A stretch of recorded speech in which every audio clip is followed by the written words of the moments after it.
Good evening and welcome to Rewind. It is Wednesday, February 2nd. We want to get you caught up to date on the biggest story of the day. And we begin tonight with a reward being offered to help find a man accused of killing a security guard at a hookah lounge overnight. Our Yasmina Alston has the latest.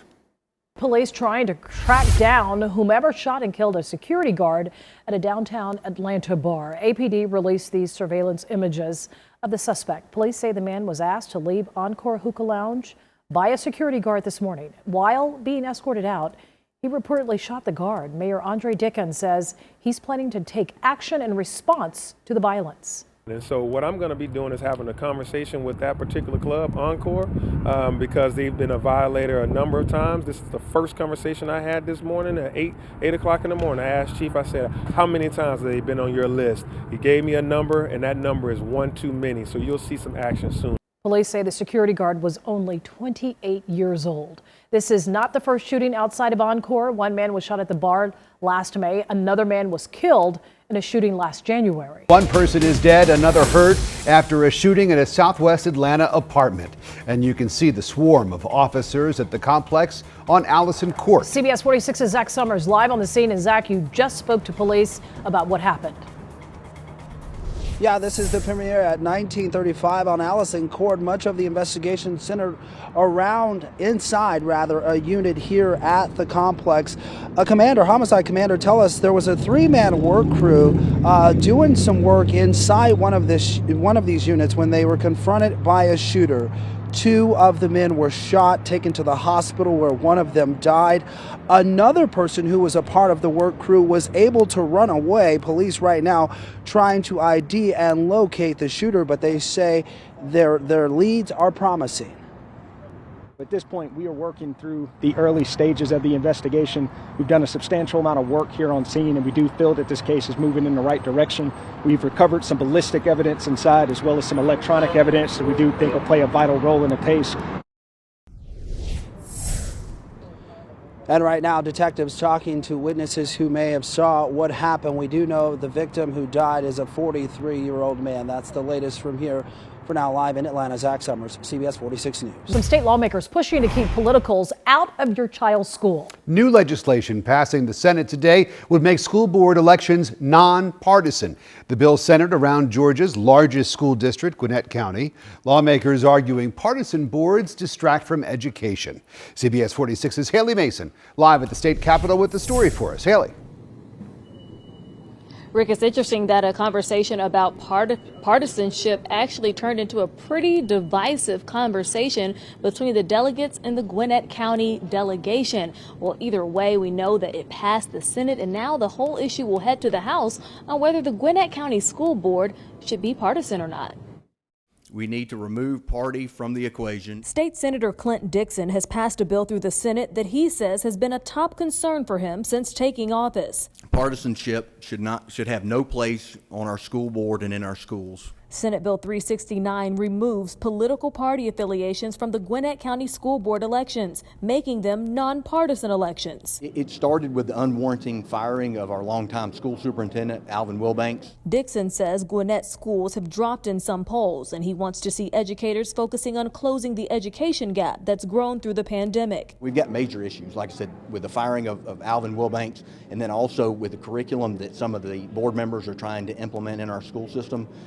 We've got to put an end to it. But the Gwinnett delegation, made up of 6 Democrats and 1 Republican lawmaker, met in frustration, saying Dixon did not consult with them on the issue. Did you go through or discuss this with the Gwinnett delegation at all?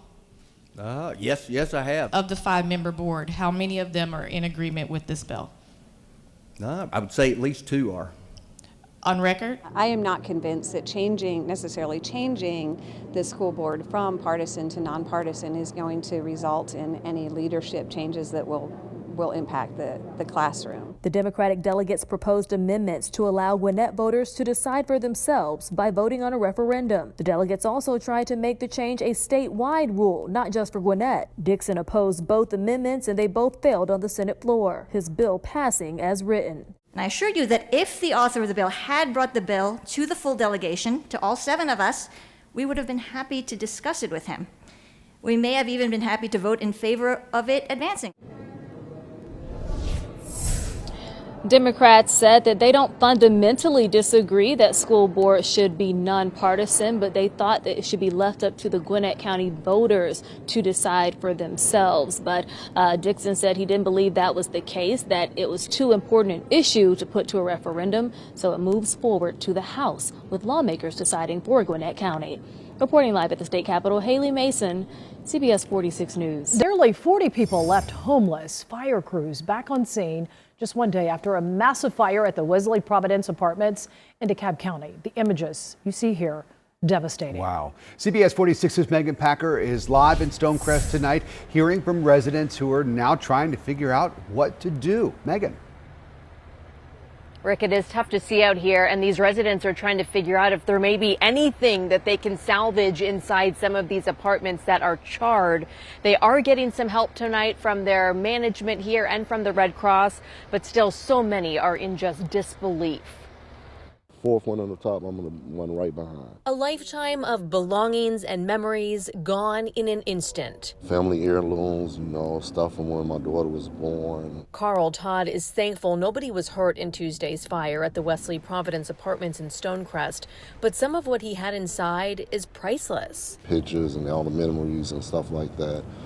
Her first handprint, the baby footprint, and her birth certificate. It's a lot of things. Between smoke and water damage, there's no telling the condition they're in. It's pretty devastating. Several people now without a home showed up the day after the massive fire to see it for themselves.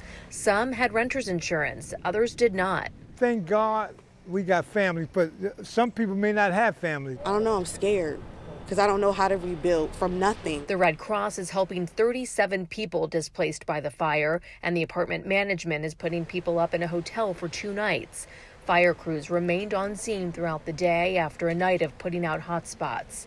The residents are just taking it one day at a time. I had to be in class yesterday while I'm having to cry and go through all my stuff being gone. But I guess life goes on. But it's hard. It's super hard, and I'm praying for everybody that was affected by this fire. And you can see some firefighters still remain here on scene tonight. They wrapped up their on-scene portion of the investigation, but that does not mean it's over. The investigation into what caused it continues. No cause has been ruled just yet. We are live in Stonecrest tonight. Megan Packer, CBS 46 News. Trash trouble in Atlanta. Homeowners in Grant Park receiving a written warning about leaving their trash cans out for too long. Neighbors arguing they have no idea when the trash is going to be picked up anymore. But there may be good news on the horizon regarding the schedule and that warning. CBS 46's Jamie Kennedy live in Grant Park tonight. You're getting answers, Jamie. Yeah, exactly, Sean. I just spoke to the Department of Public Works a short time ago, and they say they may have made a mistake with these warnings and say that people, rightfully so, really shouldn't be knowing when the hell the pickups are happening because of the pandemic. It's like, when is my scheduled collection? Homeowners near Grant Park say they were amused and annoyed on Monday to wake up to written warnings from the City of Atlanta for leaving their trash cans out for too long. It was a courtesy ticket from the City of Atlanta for not removing my trash cans the day after pickup, which ironically I don't even know what day that is because it keeps changing. Through the pandemic, many county waste collection departments, including the City of Atlanta, have suffered severe personnel shortages, leading to delays in pickup services from days to weeks to months. You can still see this has been sitting here for several weeks now. I spoke with another homeowner on the same street who says she also received a written warning and said the timing was poor. On the city's Public Works website, it says attendance remains an issue.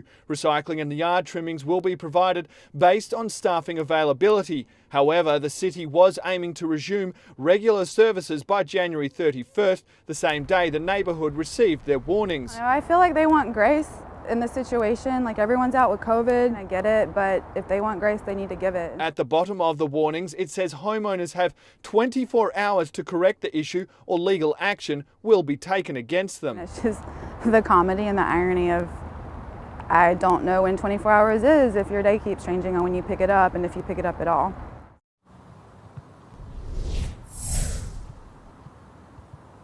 So as mentioned off the top there, I did have a conversation with the Department of Public Works. They say they made a mistake about these citations and that all of the ones given out to these homeowners will be rescinded. They do say now that staffing levels are back to normal at 100%, and we can expect all of the trash, any type of waste, to be picked up weekly. Yard waste will be bi-weekly, and that citations, though, for stuff like this will resume come March 1st. Live in Atlanta, Jamie Kennedy, CBS 46 News. Thanks for watching CBS 46 News. Watch us live wherever you are, our mobile and our streaming news app. You can also watch us on Roku, Apple TV, and Fire TV.